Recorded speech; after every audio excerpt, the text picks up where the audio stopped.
I'm Louise Kennedy, the founder of Oculus HR. Welcome to Mind the Generation Gap. I've spent my career helping people work better together. And right now is such an interesting time to be in business. We're seeing a real shift in the workplace as different generations start to bring new ideas and also opportunities. In this series, I want to look past the headlines and also explore how that we can bridge the generation gap. I'll be talking to business owners, educators and the next generation to hear their stories and really find out how we can work together to future-proof our businesses.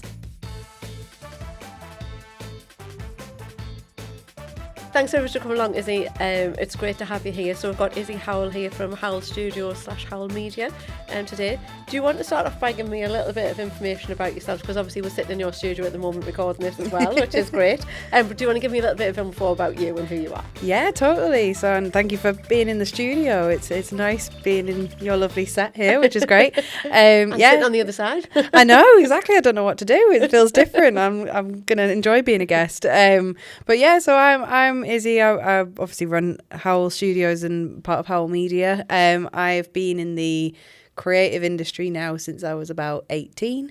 And really, when I first started out, I trained as a video editor. So my kind of natural skills are more in the world of video editing. But then obviously, when you work in a business, you've got to do a bit of everything. So then my skills kind of moved across in all different areas. But yeah, over the years, it's gradually evolved into what it is now. To what it is today. And so you actually work with your dad, Chris. I do, yeah. Who's currently doing the video editing. And you started the business in 1989 and now you're running the business together as an agency. How do you navigate that shift from family relationship to being professional business partners? See, I've got to be careful what I say because he is listening. Because he is listening in the room. But for us, I mean, we were talking about this last week, is that the shift from family to business didn't feel that drastic. It didn't feel that, for us, weirdly, it didn't feel like that much of a big deal. When we first started working together, it was only after we went out and started networking and talking to other businesses did we realise that people were like, oh, wow, that's interesting, you know. So it was at that point we started to develop that as a bit of a USP. But really, we are very good with our boundaries as a family business. I know with certain dynamics and families are often never destined to ever work together, but I think we were, because I was raised in a really creative environment. My dad's ran businesses my whole life. My brother, my mum, all of us are really creative and we all get on, which is a good start. But really the way that we navigate that sort of family business and then actual family element is that we are quite strict with how we communicate. So in the weeks, often we are business partners, but then on the weekends, when we're not at work, like family gatherings, all sorts, we're family. It's like I'll see my dad all week at work and then I'll see him on the weekend and it's like seeing my dad. Yeah. So there's kind of a clear line between the two. Yeah, definitely. Yeah. I mean, obviously there's times when, you know, you want to talk work, but we're always quite strict with it and that definitely does help. Yeah. I was going to say, and it's just the respectfulness, isn't it, for the rest of the family there as well. Yeah, totally. And I think that, because it is me and my dad that run the business, but obviously we have other Howells in the mix, and it's nice just to be able to turn that part of your brain off, because I think when you run a business you could be doing it 24/7, so we have to be very strict with how we do it. With how you actually do it.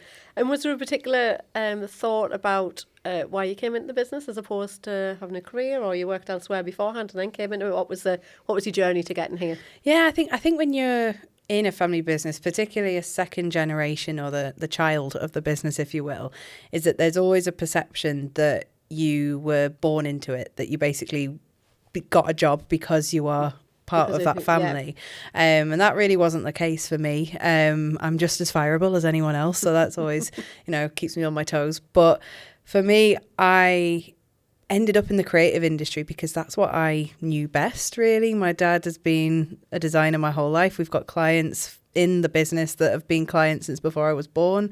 I used to go to my dad's offices on the weekends or during inset days, and I was always exposed to that kind of world. And then when I moved up to Newcastle about 10 years ago, I got a job as an intern at Made in Tyne and Wear, which is a local TV channel. And there I just pretended I knew what I was doing and said, yes, of course I know how to edit. Of course I know how to do this. And then just sort of figured it out afterwards. But then my brother, who's an animator, he was working with my dad. He got snapped up and started working somewhere else. And then my dad knew that his kids had these skills in the world of film and TV. And really, I was asked to come along to give him a hand one day, and then I just never left. You never left? No. Once you were through the door. Exactly. You can't get rid of me now. So one of the things that you just said there is around kind of that, when you went into the workplace and it was your attitude of kind of, yeah, I can do that. Do you think that comes from kind of a generational point of view? Do you think it comes from a family perspective? Where do you think you got that drive to go, yeah, I can do it, even though you're not 100% sure? I think it comes from... I think what I would say about my family is that we're all very resilient people. My parents have they've seen all kinds of things happen in their lives that, I'm being careful what I say because I know Dad's listening. But I think that the journey that my parents went on led them to be very resilient people, and those values that they imparted on me and my brother are very much like, work really hard, show up, do what you want to do and what makes you happy. And they didn't really put any restrictions on us in terms of what success looked like effectively.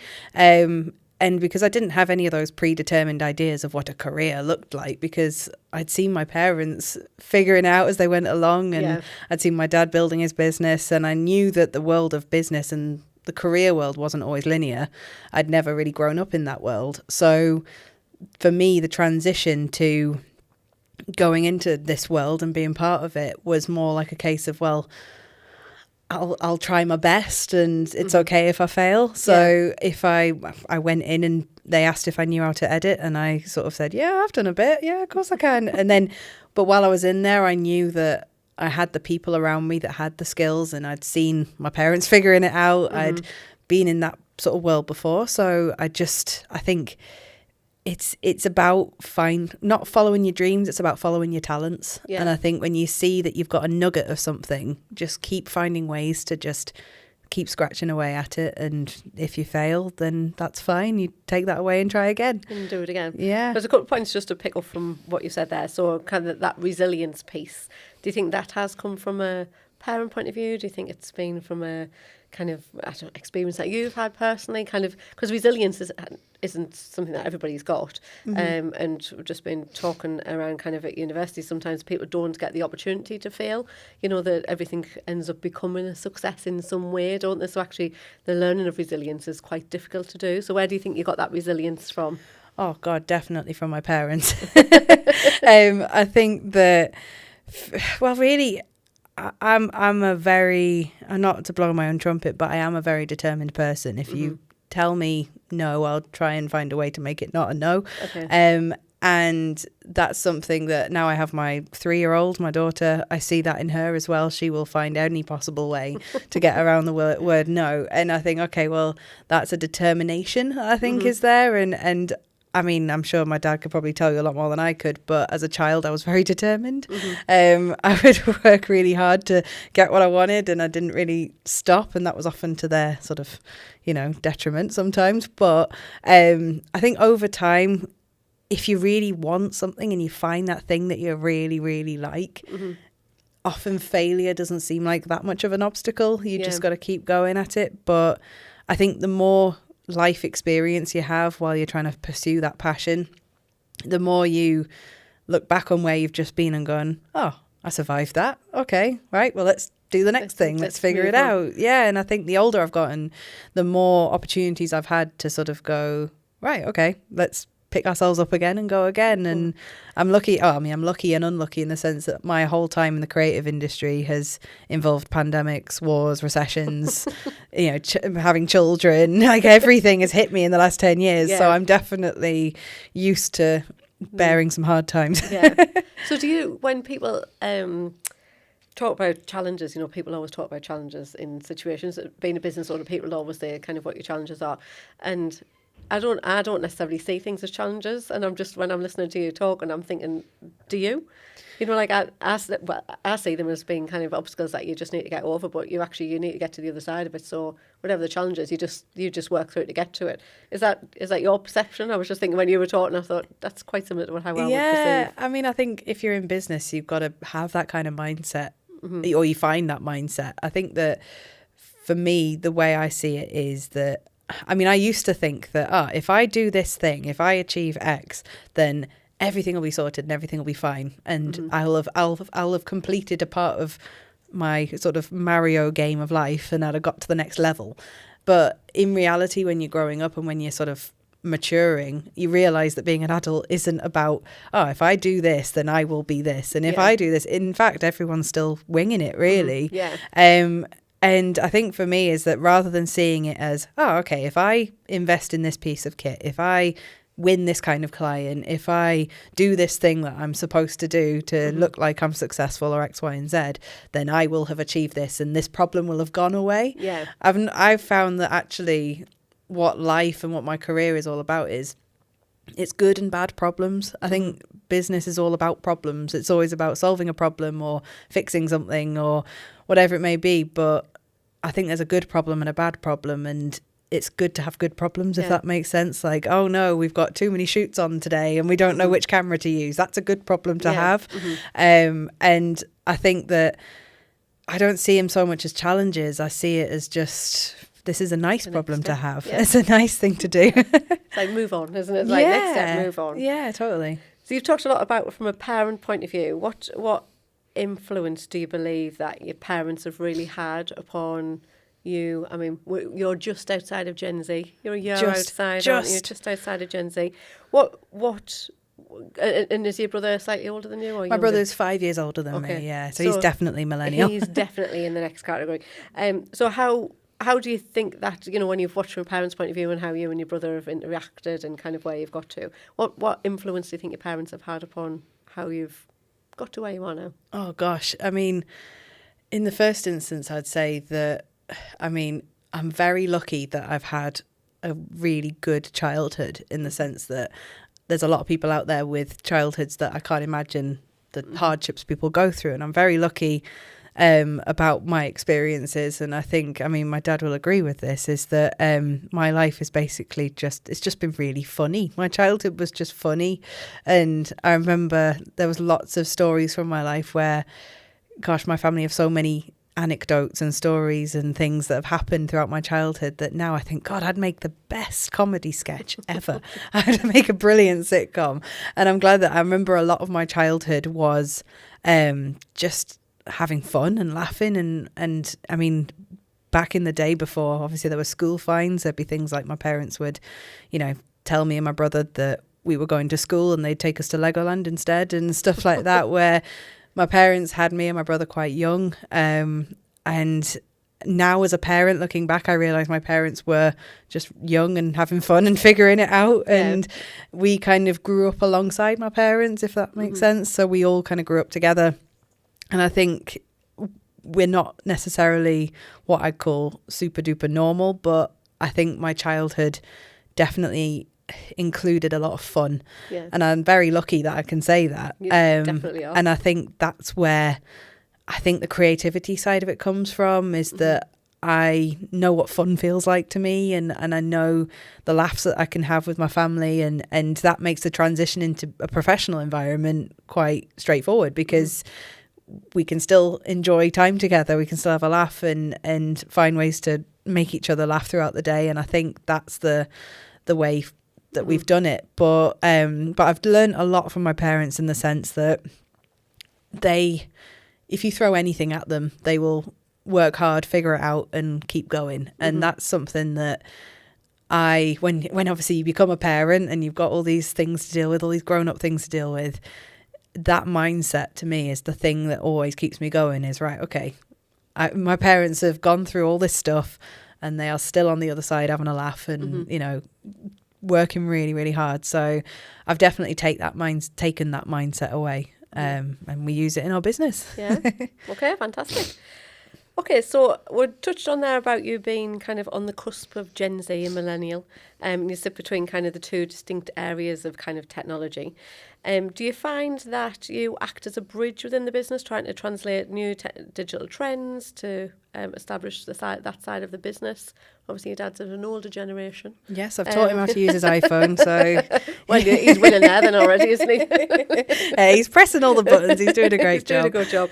But has that been kind of a part of... Because obviously, younger people are very digitally connected, aren't they? So has that been a bridging gap between the two of you? I think that what we have in our business is a really great mix of wisdom. Not to say that my dad's old, but we have... experience from before the digital age when content was obviously, my dad worked in print, he was cutting and sticking more than copying and pasting, if you will, and those kinds of skills and that knowledge that he has gained from years before, when not everyone could just pick up a phone and make content, when it was something you really trained and worked on. Those skills and that knowledge has carried across, and I think we apply it in ways which is more digital, that is more in my wheelhouse, if you will.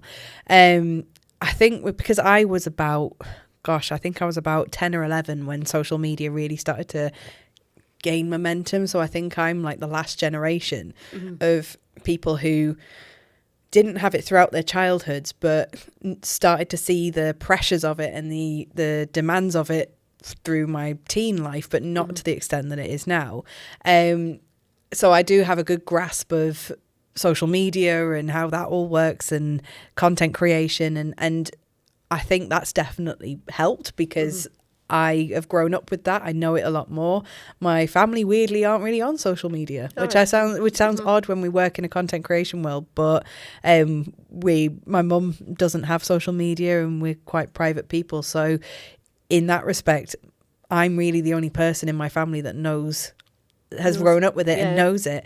And I think really I've taken my skills or what I've learned throughout my life using social media, and we've taken my dad's skills from the creative industry, from the print world, from the design world, and combining those two pots of knowledge, that's effectively created a great system for businesses when it comes to marketing, because we've got that skill and that knowledge from years ago that still matters today, and we've got the skill from a younger generation, aka me, that I can bring that to the fore. And I think that when it comes to all the content that we provide and everything that we do and all the work me and my dad have done in the last 10 years is that the industry changes every 18 months. I don't know many industries that completely transform every couple of years. But if you look at what we were offering 10 years ago and what we're offering now, completely different. Because then it was landscape, now it's vertical, then it was, certain copyrights on music, and now lots of things are available, and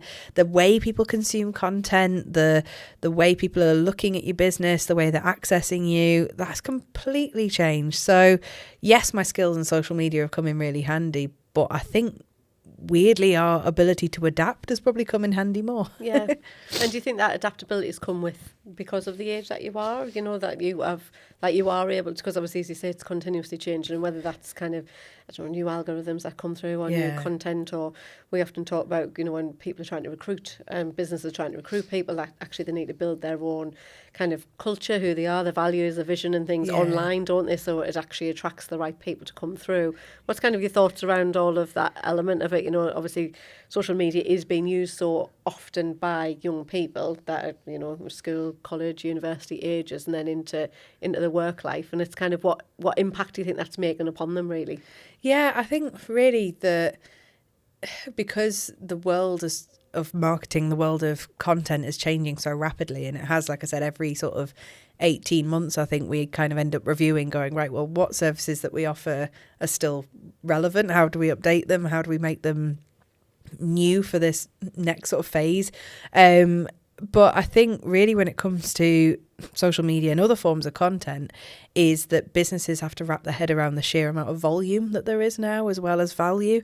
So where we used to produce one lovely 4-minute corporate film which showed the business in all its glory with some nice corporate music in the background and all this lovely professional smooth clean stuff, actually now it's about having 10 videos versus one. It's about having 15 minutes of content versus 15 seconds. It's about having such a wide realm of content that I think smaller businesses and solopreneurs and businesses in general have to wrap their heads around, that it's not just one thing anymore.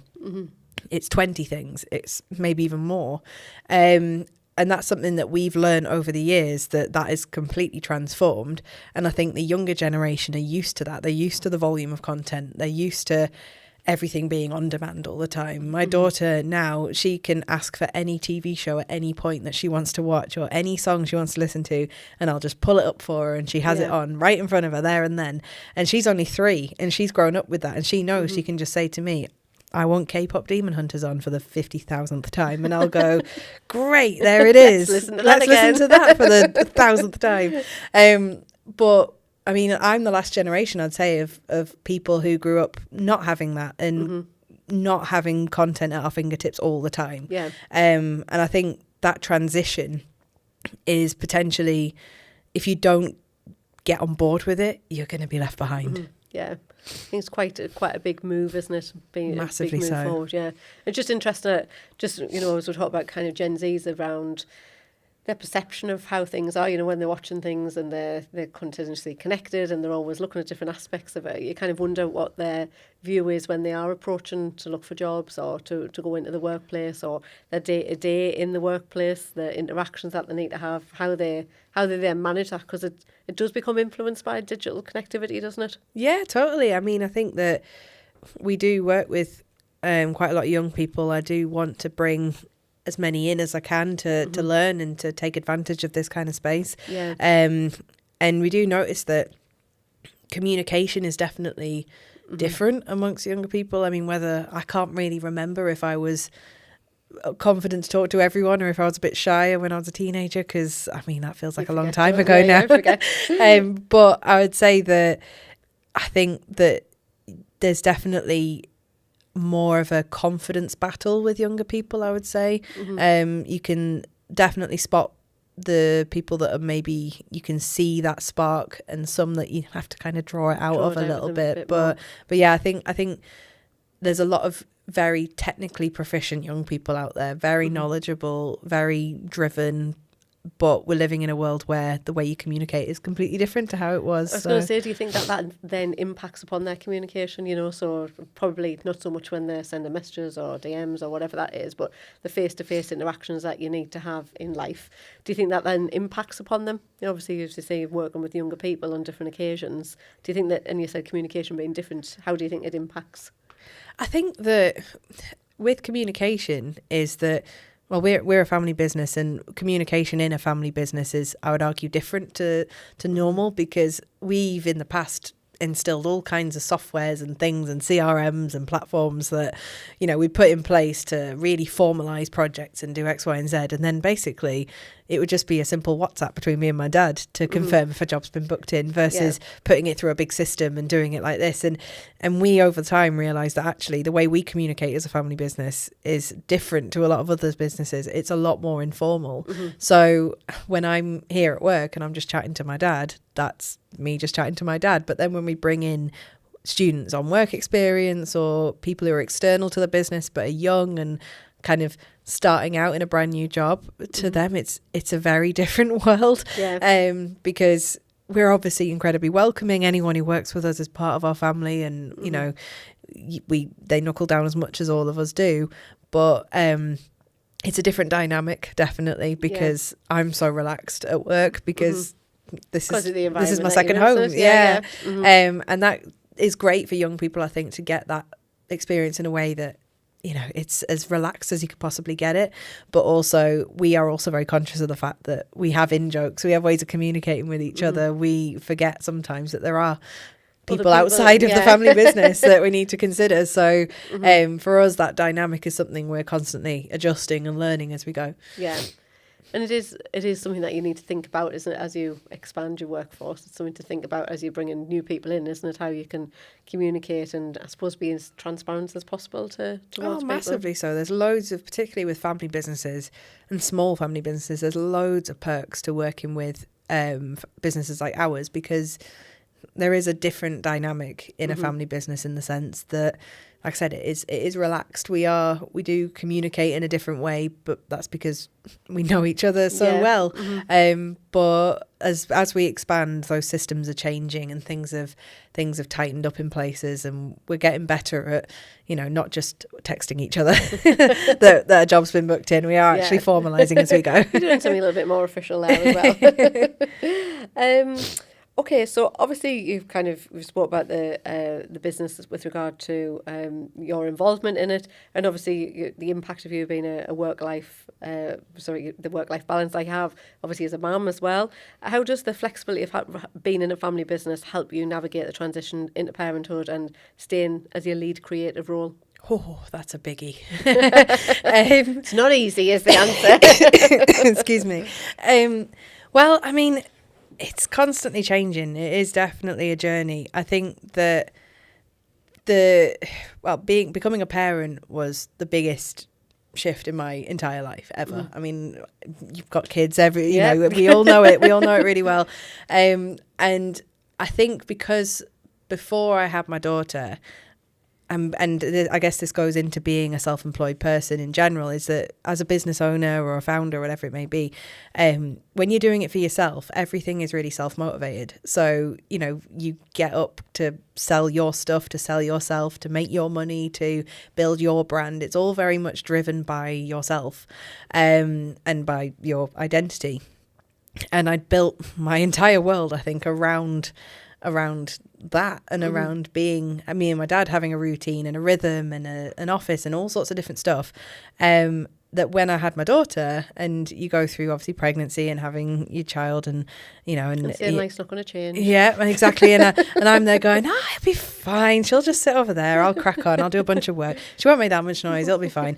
And then actually in reality the change is so much bigger than just, crap, I've got this thing to look after now that I wasn't prepared for, because your identity completely changes, but your motivation completely changes. So my motivation to run a business and to be in this world is purely self-motivated. But when you've got someone else to look after and your entire motivation shifts, you lose that identity completely. And I think that, I make no secret of the fact that I did suffer from postnatal depression when I had my daughter, but I think self-employed mothers get hit with that harder because of the monumental impact of everything being driven by who you are and who your identity is. And when you lose that identity, you don't really know where you fit in terms of business and at home.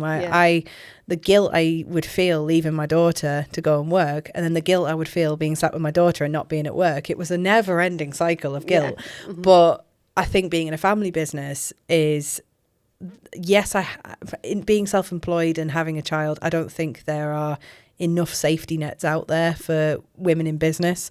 Next to none, I'd say, really. But the real kind of saving grace that I had was the fact that I had my family to lean on. That it didn't matter how informal things were. I've sat on many Zoom calls feeding my daughter in a dressing gown. That I'd daren't bear to mention. There have been times where, I've been editing or working or on a shoot, and my dad's been pushing a pram in reception, of the thing I've been doing, a talk. And, we've all as a family come together to really work together to make sure that projects get delivered, but they don't get delivered in the most sort of normal way, effectively. It's about what your norm is, isn't it? It doesn't have to be. And it's about fitting it around what the flexibility that it is that you need. Totally. And I think when you have a baby, whether you're employed or not, I think is just a really massive. I don't think anyone ever tells. It's like the greatest secret in the world until it happens. It is. And I think that being in a family business was a game changer for me, because it gave me that space to, we didn't do it in a normal way in the sense that we all worked together, but we had a job to do and we did it. And yes, it looks different than I was used to, and yes, it wasn't as glamorous as I was used to, but the longer it's been, the more of a rhythm I've found, and I've feel like I'm stronger now than I ever have been. It's all gone well. So that probably leads me on to a question that are interesting is around what your version of success is. What is success for you? Oh, my success for me is, well, it's seeing people using this studio and having fun with it and, seeing it in action and, being a part of it, which is great. But success really to me is being able to be in the moment and not be worrying about what's happening over there or what's happening over there. And having those moments of calm or being able to just, I don't want lots of big, expensive, wonderful things in life. I just want the simple things. I want to just be able to relax and spend time with my daughter, spend time with my family, and know that the thing that I've built is there and I can step away. I can have that freedom. I can do what I want to do and know that what I've built and what me and my dad have built and that legacy is still strong and it's still going great. And that to me is really what success is about. It's not about becoming a billionaire or whatever. It's about just having something that me and my dad can be proud of that carries on maybe to the next generation, but that we continue to just keep doing a really good job. That's so cute. Honestly, that's such a lovely answer because it brings everything into perspective. Thinking about it from a family point of view and then from a work point of view, I think it just brings it all in. Look at me getting all mushy. I know. It is. It's so nice. So one last question really just to ask you is, what advice would you have for young women who are coming through, who are obviously Gen Z, maybe is at that early stage of whether they come out of college or uni or, but in those early stage, we've touched on that. So what would be your advice to them?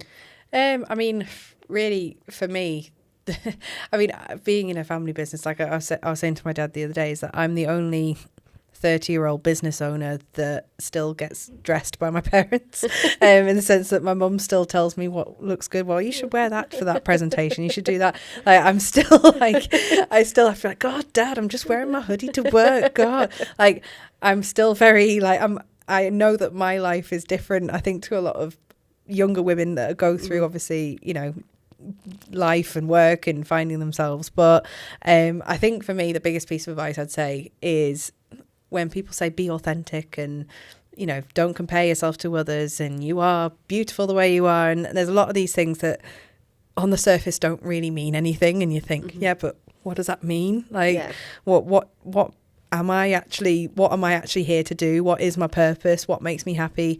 And I think now there's a lot of self-comparison. There's a lot of pressure out there, I think, to look perfect and be perfect all the time. But just have fun. Like, I know that sounds really kind of cliche, but find the things that are fun. Find the things that give you that like butterfly feeling in your stomach that make you want to keep going with it. And the things that make you smile. And often those things are the things that you should lean towards more. And they're the things that you'll be better at. And they're the things that will make you more successful. It's just find the things that you find fun. And it doesn't matter what that looks like. And do you think that's more possible now because life can be more fluid?